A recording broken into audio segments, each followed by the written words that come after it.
Kilo, Quebec 4, Whiskey, Lima, Romeo, Roger. Whiskey, Lima, Romeo, Roger, Roger. What's the name there? Roger, Roger. Was that Roger? Is that the name? No, sorry, I missed that. No, name is Morgan. Mike, Oscar, Romeo, Golf, Alpha, November, Morgan, Qso. Roger, Morgan, and whereabouts are you located, sir? I am in the Knoxville, Tennessee area. Knoxville, Tennessee, about 35 miles south. Go ahead. All right, and what radio are you running today, sir? Oh, today for radio, I'm running one of the ICOM 7760s. That's one of the newer units. Roger? Oh, Roger, Roger. So what I would like to do is try to find a better path for us. So if you could tell me about your antenna system in about 10 seconds, let me look around and see if I can find a better signal, Roger? Sure. Signal, Roger?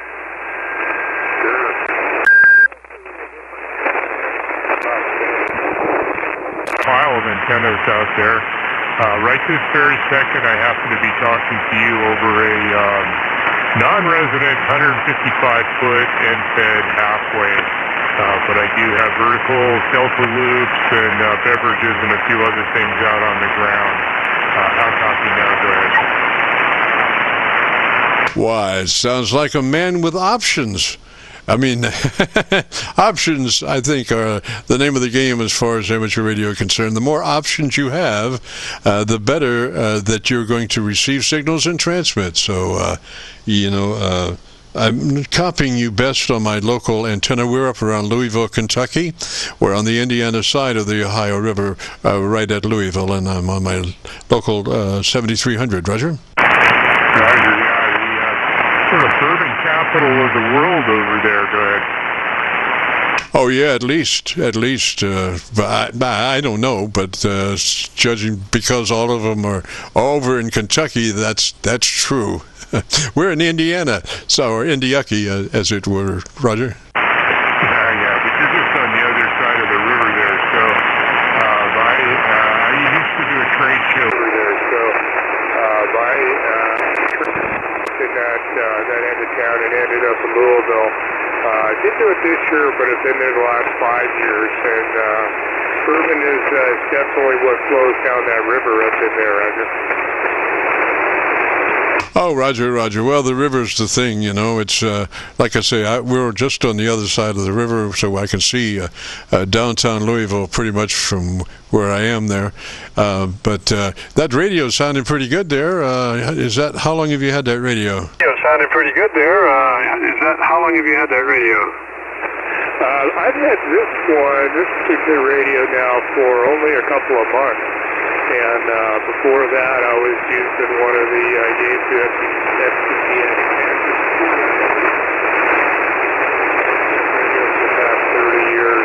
Was a Kenwood TS440, which isn't a bad radio, but considering what the new stuff is, this is a whole different world.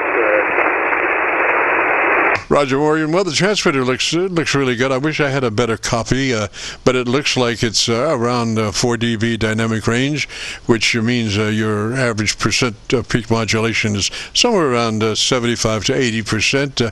We could be a little bit higher. We could go through the setup if you wanted to, but one of the most important things is to be sure that your transmit bandwidth is in that 100 to 2900 transmit bandwidth slot. If not, if you would want to put it there, because that allows your transmitter to work at its best as far as frequency response. When you start coming off that top end, you get down to 28, 27, 25, what you're actually doing is rolling off the top end of your audio. It's the transmitter's filtering it. So what you want to do is try to get to that 100 to 2900 transmit bandwidth, and that'll let you utilize the transmitter as best as possible, and then we give you just a slice of daylight before you're into somebody else's conversation, Roger. Daylight before you're into somebody else's conversation, Roger.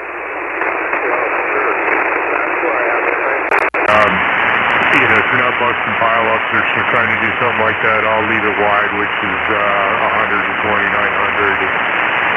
thin it out a little bit if we're trying to get through some pileups. But for most of the time, I think that's probably the most comfortable place to listen to it, for sure. There's nothing worse than sounding, scratchy and tinny all day long back here.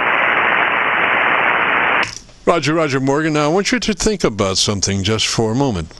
You were talking about restricting your audio spectrum in a contest situation, but think about this. If there were 50 stations trying to transmit into this one guy, and they all were rolling their stuff off at, say, 400 cycles, 350, 400 cycles, and so here you have 50 people that are occupying the space above 400 cycles. Then somebody says they're running a full frequency response audio signal comes in there, so they have plenty of content from 400 cycles down to 100. All right, so tell me who they're going to hear, where there's all these other people are EQ'd out of that audio range, except for that one guy. Roger. That's really pretty interesting thought. Common practice, as you well know, is to thin it out a little bit and bring your audio up, a little bit narrower so you just become that sort of squeaky guy at the wheel. But it's an interesting thought to say, well, if everybody else is in that same general bandwidth and you come up a little bit, are you going to be the only guy you can out there? Generally, what I would do is I'll run wide unless I'm not breaking through the file up or something. Then I'll narrow it down and try it there and see if that works. But I've never really thought about it that way. But that's a good way to approach it. Over. Roger. Something to think about there. And the thing about like I say 100 to 2900 is perfect, because it does give you a slice of daylight before you're bothering somebody else up the road there or whatever. But if you do operate above 3 kc, then there is a possibility that you have these love buds that are singing through the air above your 3 kc point. And these things sometimes, gosh, it's unbelievable. Once you start distorting, that signal does wind up in strange places as far as down the band and up the band, So that's why I suggest just 2900 because that is more acceptable as far as really getting the heart of the transmitter on the air as far as the top end, but still maintaining that little grace there between 29 and 3, Roger. Yeah, for sure. No, I get it. I don't know if you've ever had a chance to go back and listen to some of Bob Pyle's interviews from, he passed away a few years ago, but if you go back to some of his interviews, maybe 7, 8, 9, 10 years ago, his theory on audio and amateur radio is fascinating. I don't know if you've ever had a chance to do that, over. Oh, yes, I have. And he is, I think, one of the greater pioneers in this industry. The thing is, I think that as generations go by, as far as functioning in a hobby or, like transmitters and receivers and stuff, that we do tend to stand on other people's shoulders. That is, that the people that have come before us have taught us to a certain point, and we stand on their shoulders to continue the evolution of the hobby, and I think Bob was one of those people that we're standing on his shoulders now, Roger. For sure. Yeah, he was not only was he a smart guy and a practical guy, but one of the most gracious men you've ever met. I had an opportunity just to shake his hand one time years ago at a ham fest, and boy, you don't get much nicer than that, man. But he really was a pioneer back in the day, and his work with both ICOM and Yaesu was pretty amazing back then, over. Oh, Roger, I've heard him talk about his younger days in rock and roll, and all the trials and tribulations of trying to run a PA system, a monster PA system for the time, something, obviously that he he rose to the challenge to create what needed to be at the time, and he cared probably more than most people. And I've heard him do a dissertation about how to wind up a microphone cord. There's a right way and there's a wrong way, and he would fire people that would wind the microphone, the cable, the wrong way, because what would happen would be eventually it would shred the insides of the microphone cable, causing perhaps intermittence for Pete Townsend or whoever happened to be singing lead. Roger? Oh yeah, I believe that. I've seen some of those interviews. The other thing I got a chance, and I'm sure it's out there somewhere, is I heard an interview of his grandson that has his call sign now, who is equally as talented and equally as gracious as well. So it does run in the family to see that kind of work go on. Roger. And I think, Bob, pretty much all his life was a dynamic microphone person. Most all of his microphones used a dynamic element.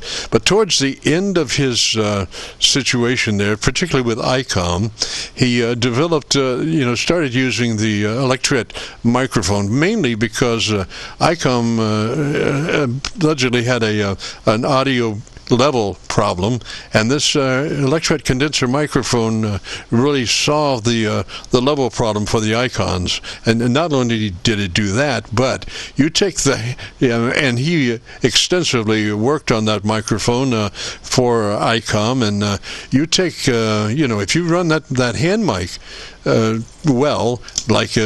pull it to the corner of your lips and talk across it, it's impossible to tell that is a hand mic. It sounds like a studio mic, Roger. For sure. The 7750 doesn't come with a mic on it.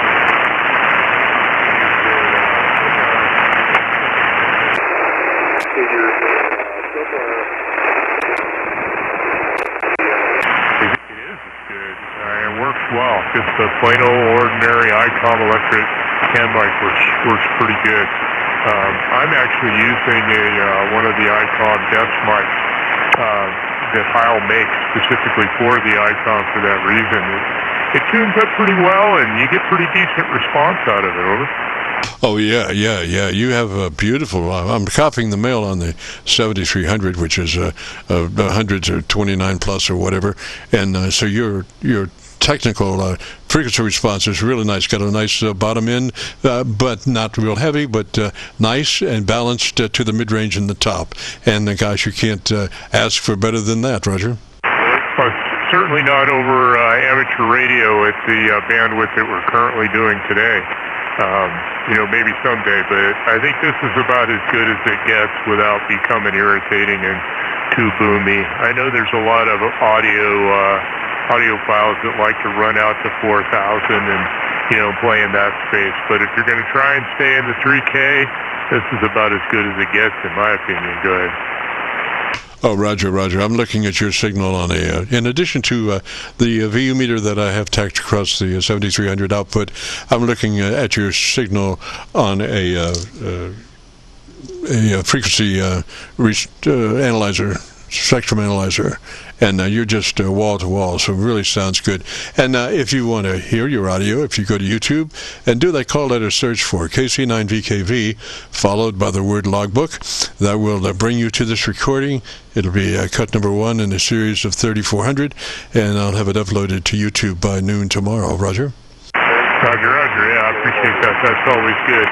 I use various SDRs around the country to try and listen to yourself, but it's some of the SDRs are just they're not ideal for trying to do that work. So it's good to have another person or somebody like that, like yourself, being able to do that. You bring an amazing service to the radio network, and being able to help guys out on Fridays is amazing. Thank you. To help guys out on